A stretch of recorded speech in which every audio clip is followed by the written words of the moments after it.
The OnlyFans model who became a killer.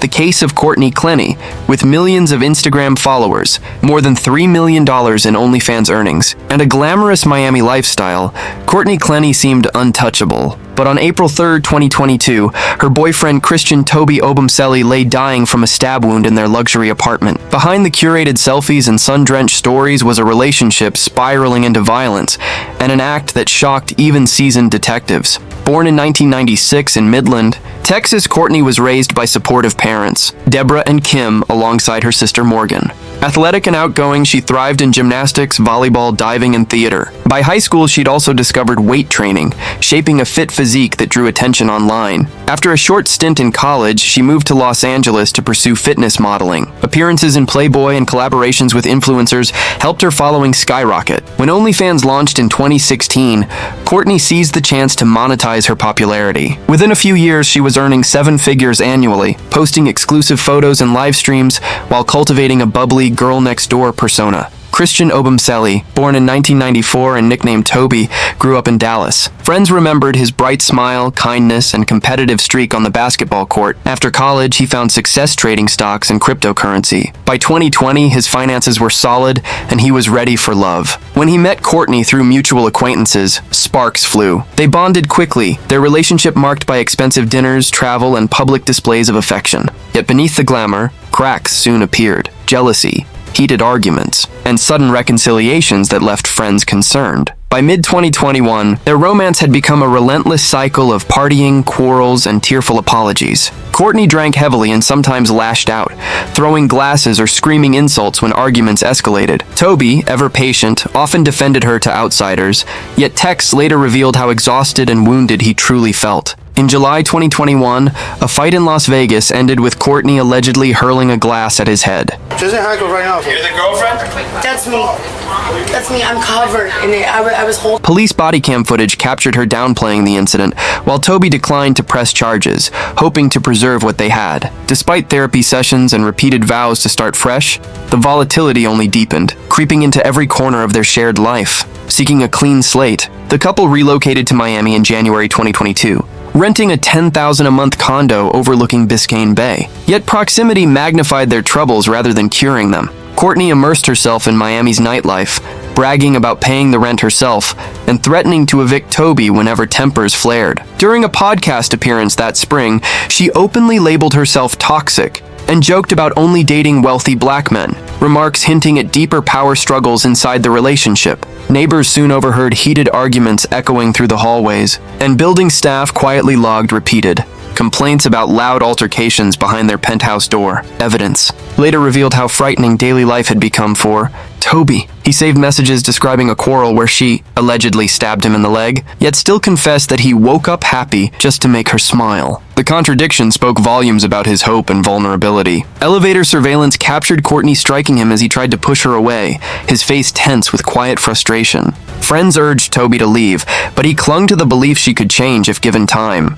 By March 2022, police had been called multiple times to their apartment, responding to scenes of shouting and broken objects as tensions crept dangerously close to catastrophe. Well, these people are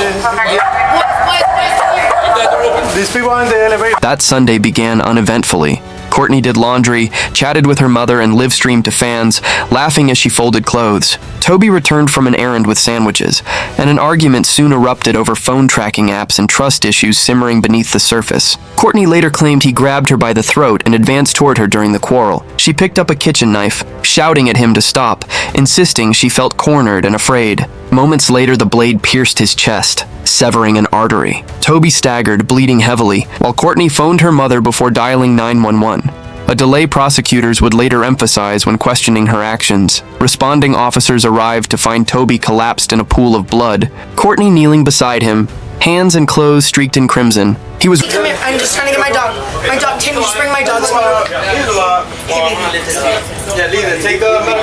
rushed to the hospital but died soon after, just days before what would have been his 28th birthday. Taken for questioning, Courtney spoke at length without a lawyer present. She described flinging the knife from several feet away, insisting the stabbing was a blur of panic. My boyfriend.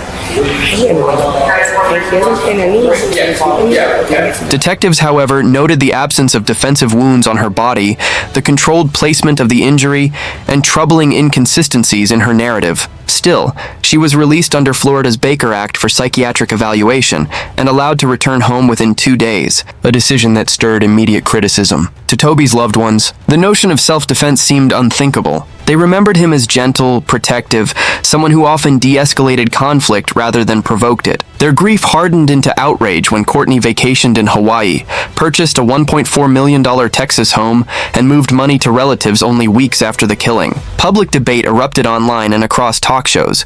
Was she a battered partner acting in fear, or a privileged influencer manipulating public sympathy to avoid consequences? Advocacy groups joined Toby's family in demanding a deeper investigation, calling attention to how gender, race, wealth, and celebrity can shape narratives and justice in high-profile crimes. On August 10, 2022, authorities charged Courtney with second-degree murder. The case file included thousands of texts, elevator footage, recordings of her insults, and a medical examiner's report contradicting her knife throw account. The wound's depth and angle suggested a close, downward thrust. Prosecutors also uncovered prior allegations: an ex-boyfriend with a broken jaw, reports of threats with knives, and her Las Vegas assault case.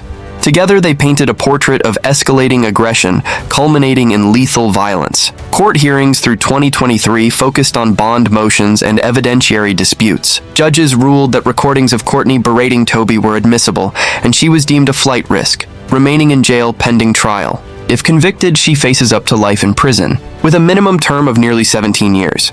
Meanwhile, Christian's friends hold vigils and fund scholarships in his name, remembering a man who loved deeply, forgave easily, and had a bright future in tech and finance. The Courtney Obumseli case underscores the danger of ignoring intimate partner violence, regardless of gender or social status. Glamour can disguise abuse, and fame may complicate accountability, but neither excuses deadly actions. It also shows how online celebrity culture can embolden reckless behavior, blurring the line between persona and reality until real lives are at stake.